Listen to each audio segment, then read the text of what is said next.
A gente tem uma novidade para vocês. Temos chamadas dos alunos na videoaula. Então, vocês têm que observar a descrição do vídeo para responder a chamada e não levar falta, certo? Olá, meus queridos. Aqui quem vos fala é a professora Catiane, da disciplina de Artes. Hoje nós vamos dar início a mais uma aula de artes com o conteúdo de arte egípcia. A arte egípcia refere-se à arte desenvolvida e aplicada pela civilização do Antigo Egito, localizada no Vale do Rio Nilo, no nordeste da África. A religião invadiu toda a vida egípcia, interpretando o universo, justificando sua organização social e política, determinando o papel de cada classe social e, consequentemente, orientando toda a produção artística desse povo, do povo egípcio. As pirâmides do deserto de Gizé são as obras arquitetônicas mais famosas e foram construídas por importantes reis do Antigo Império. Foram eles Quelpes, Quefren e Miquerinos. Foram os 3 reis que construíram este império. Junto a essas 3 pirâmides está a esfinge mais conhecida do Egito, que representa o faraó Quefren. Mas a ação erosiva do vento e das areias do deserto deram-lhe ao longo dos séculos um aspecto enigmático e misterioso. A esfinge representa o corpo de um leão, força, que representa o corpo, e a cabeça humana representa a sabedoria. Elas eram colocadas na alameda de entrada do templo para afastar os maus espíritos. Eram colocados também à frente dos templos para materializar a luz solar. A hierarquia na pintura era representada pelo tamanho das pessoas. Ou seja, as pessoas com maior importância no reino eram representadas maiores em relação às outras. Uma hierarquia, né? Do maior para o menor. Quem está no lugar mais alto, então eles representavam com tamanho. A escultura ela era maior. Nesta ordem de grandeza, tem-se, primeiro vinha o rei, a mulher do rei, o sacerdote, os soldados e, por último, o povo.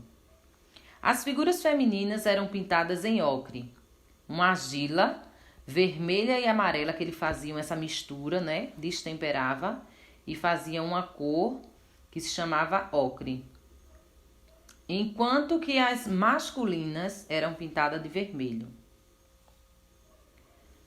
Os egípcios, eles escreviam usando desenhos, diferente de nós. Nós usamos letras. Eles usavam desenhos para se comunicar uns com os outros.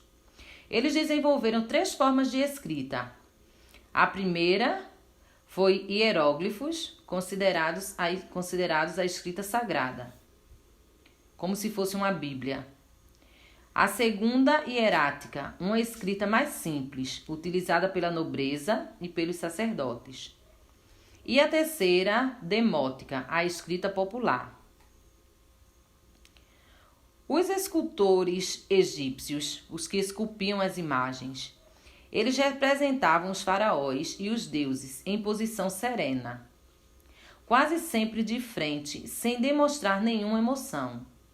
Pretendiam com isso traduzir na pedra uma ilusão de imortalidade. Com esse objetivo ainda, exageravam frequentemente as proporções do corpo humano, dando às figuras representadas uma impressão de força e de majestade. Os usiábites eram figuras funerárias em miniatura, geralmente esmaltadas de azul e verde, destinadas a substituir o faraó morto nos trabalhos mais ingratos no além, muitas vezes cobertos de inscrições. Eles também escreviam em cima das imagens. Os baixos relevos egípcios, que eram quase sempre pintados, foram também expressão de qualidade superior atingida pelos artistas em seu trabalho.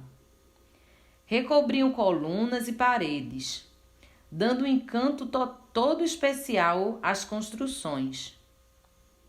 Os próprios hieróglifos eram transcritos, muitas vezes, em baixo relevo. Lembra dos hieróglifos? Que eram consideradas a escrita sagrada. Então, essas escritas, muitas vezes, ela era escrita em baixo relevo. Então, hoje é a nossa aula de artes, esse pequeno resumo da arte egípcia. Espero que vocês tenham gostado. E vou deixar aqui também para vocês uma atividade com apenas 4 questões, onde vocês vão responder e vão enviar para cada professor, respectivo da sua turma, não é? Então, a primeira questão é: a que se refere a arte egípcia? A segunda: quais são as obras mais famosas da arte egípcia? A 3: quais foram as 3 formas de escrita que os egípcios desenvolveram? E a quarta: o que era os Usiápites? Então, vocês vão responder, como eu já falei, e enviar. Bons estudos a todos e fiquem com Deus. Até a próxima aula.